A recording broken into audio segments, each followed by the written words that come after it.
नमस्कार, मैं कमलेश कबीर आपका एक बार फिर स्वागत करता हूं इस नए एपिसोड में। आज के इस एपिसोड में हम बात करने वाले हैं पाकिस्तान के ऊपर भारत क्या कार्रवाई कर सकता है, भारत के पास कौन से विकल्प खुले हुए हैं। अब ऐसा इसलिए क्योंकि अलग-अलग जितने भी राजनीतिक विश्लेषक हैं या डिफेंस के जो एक्सपर्ट है वो अपने-अपने तरीके से आकलन कर रहे हैं। और आकलन किस आधार पे हो रहा है? आकलन इस आधार पे हुआ है क्योंकि एक अनुभव भारतीय जनता पार्टी की जो सरकार है नरेंद्र मोदी की, उरी हमले के बाद में सर्जिकल स्ट्राइक और दूसरा पुलवामा अटैक के बाद में बालाकोट एयर स्ट्राइक। अब ऐसी स्थिति में जिस तरीके से इस आतंकी हमले को अंजाम दिया गया, तो यह तो तय माना जा रहा है कि एक्शन तो होगा।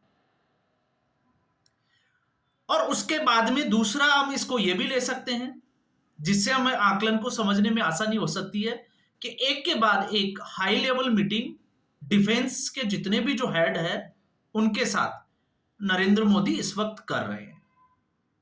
तो ये उसके अलावा चाहे वो सिंधु जल समझौते को रद्द करना हो, पाकिस्तानियों को वापस भेजना हो, और तमाम तरीके के जो है वो एक्शन लिए जा रहे हैं। कुछ यूट्यूबर्स को बैन भी किया है, तो हम उसकी भी बात कर सकते हैं। लेकिन सवाल यह भी है कि इस हमले के लगभग 10 दिन पूरे होने को है, लेकिन अभी भी आतंकवादी पकड़ से दूर है।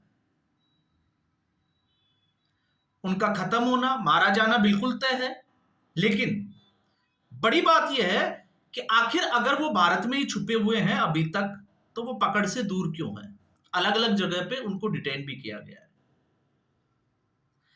अब ऐसे में फिर सवाल हमारा वहीं आके रुक जाता है कि क्या जम्मू कश्मीर की जनता जिस तरीके से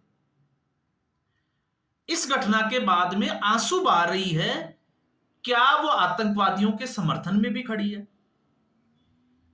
और इस सवाल का जवाब जो है, मुझे लगता है कि हमें ईमानदारी से ढूंढने की कोशिश करनी चाहिए। और क्यों करनी चाहिए? क्योंकि जब हम पाकिस्तान के ऊपर किसी एक्शन की बात करते हैं, तो क्या जम्मू कश्मीर की आवाम हमारे साथ खड़ी है? इस पे जो है वो बड़ा संदेह है। और क्यों है?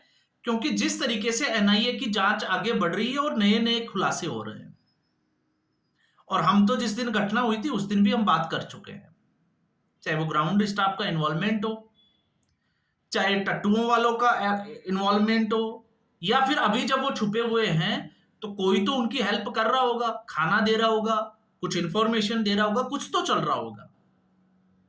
तो ऐसे में यह भी एक जो है वो बड़ा सवाल है। अब यहां पर सबका अपना अपना आकलन है, लेकिन मुझे लगता है, मैं हमेशा कहता हूं कि जल्दबाजी में कभी भी किसी निर्णय की स्थिति में नहीं पहुंचना चाहिए। और ऐसे समय में जब नरेंद्र मोदी की सरकार है, और जब मैं ऐसा कहता हूं तो मैं ऐसा इसलिए कहता हूं क्योंकि डिफेंस के एक्सपर्ट को भी नहीं पता कि क्या होने वाला है, जिस सिक्रेसी के साथ में और जिस सीक्रेट तरीके के साथ में नरेंद्र मोदी अपना एक्शन प्लान तैयार करते हैं। अब उसमें फौज को खुली छूट देना और यह कहना कि लक्ष्य बहुत बड़ा है और समय जो है वो बहुत कम है, तो यह अपने आप में जो है वो एक बहुत बड़ी बात है। अब उसका आकलन हम किसी भी तरीके से कर सकते हैं। और आज आपने देखा जिस तरीके से गृह मंत्री अमित शाह ने दिल्ली में एक जनसभा को संबोधित करते हुए फिर उसी बात को दोहराया कि आतंकवादियों के खिलाफ केंद्र सरकार की जो जीरो टॉलरेंस की नीति है उसी के तहत काम होगा और किसी भी आतंकवादी को छोड़ा नहीं जाएगा। लेकिन मीडिया में जिस तरीके से चल रहा है कि क्या भारत जो है वो अटैक करने वाला है, आपने देखा होगा, वैसे भी मीडिया पे भरोसा उठता जा रहा है।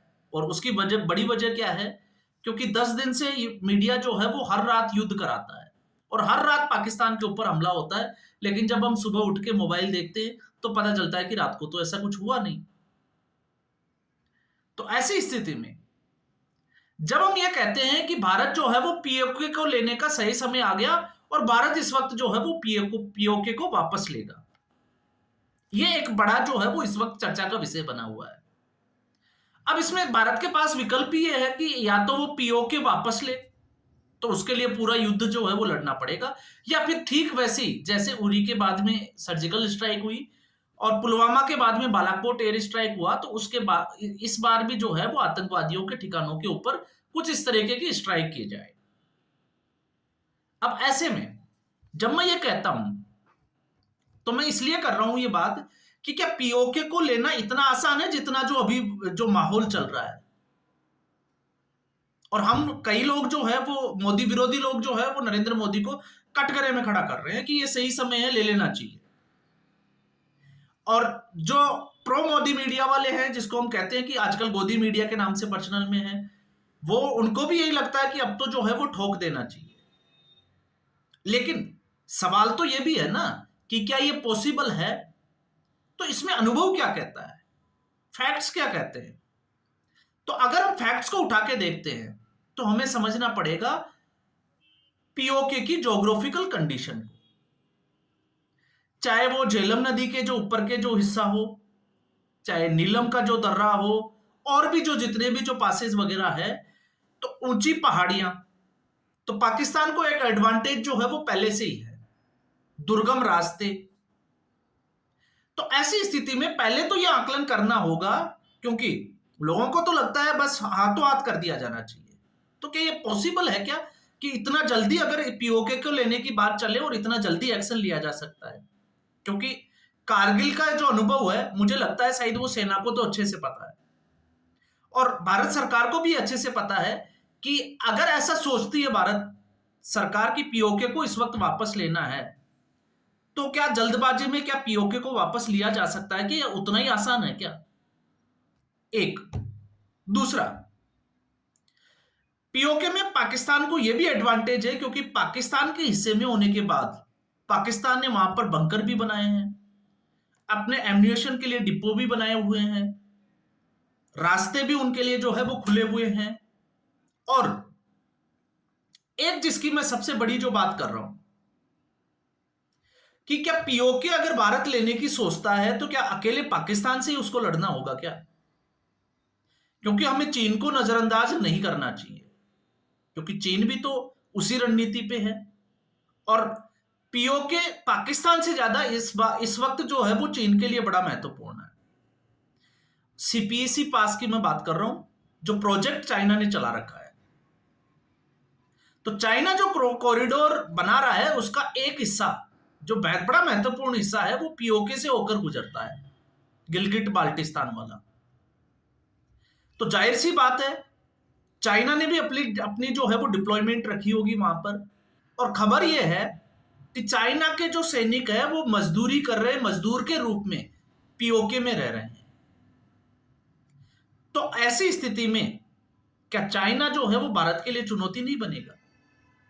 और चाइना का जो दोगलापन है वो तो इस वक्त आपको पता ही चल रहा होगा, जिस तरीके से खुलकर सामने आ रहा है। तो पाकिस्तान के लिए हथियार भी उपलब्ध करवाएगा, और या हो सकता है इसी फ्रंट पे जब हम एक मोर्चे की बात कर रहे हैं तो पीओके लेने की बात अगर भारत सोचे और युद्ध में जाता है तो दो फ्रंट पे लड़ाई लड़नी पड़े, चाइना से भी लड़ना पड़े। तो जहां तक हम फैक्ट्स के साथ जाते हैं तो इतिहास ये कहता है कि उतना आसान भी नहीं है जितना आसान हम सोच रखे हैं।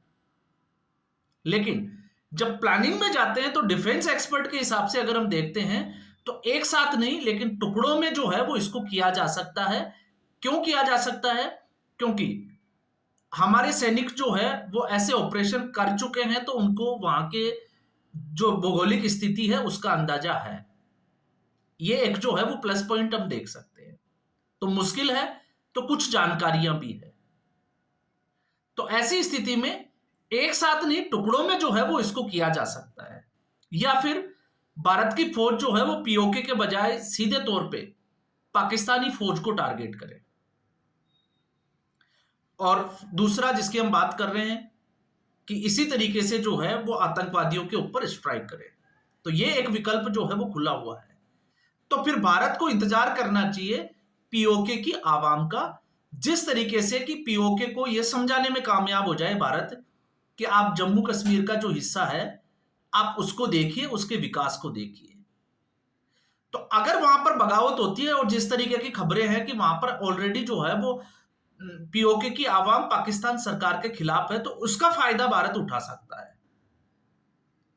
और जिस तरीके से चाइना ने सीपीएसी प्रोजेक्ट स्टार्ट किया है, उसके बाद तो जो है वो पाकिस्तान ने और चाइना ने मिलकर, चाहे हथियारों का हो, चाहे वहां की फौज के लिए हो, बड़ा काम जो है वो पहले से ही कर रखा है, चाहे वो बंकर बनाने का ही क्यों ना हो। तो ऐसी स्थिति में मुझे लगता है कि सरकार जो है वो अपनी प्लानिंग के साथ काम कर रही है, और हम जो खबरें देख रहे हैं वो खबरें सिर्फ और सिर्फ जो है वो मीडिया की देन है। और टॉप सीक्रेट है कि भारत सरकार क्या करने वाली है, वो मीडिया को और सरकार में जितने भी जो मंत्री है, मुझे लगता है उनको भी उस कार्रवाई, उस एक्शन के बाद पता चलेगा कि आखिर नरेंद्र मोदी के दिमाग में क्या चल रहा था। हाँ, यह जरूर है कि जिस तरीके से प्रधानमंत्री नरेंद्र मोदी इस वक्त जो है वो माहौल बना हुआ है, तो इसमें एक्शन की पूरी प्लानिंग जरूर उन्होंने तैयार कर ली होगी। हम ये नहीं कहूंगा कि कर रहे होंगे, कर ली होगी। एक्शन लेना कब है, बस उसका इंतजार जो है वो बाकी रह रहा होगा।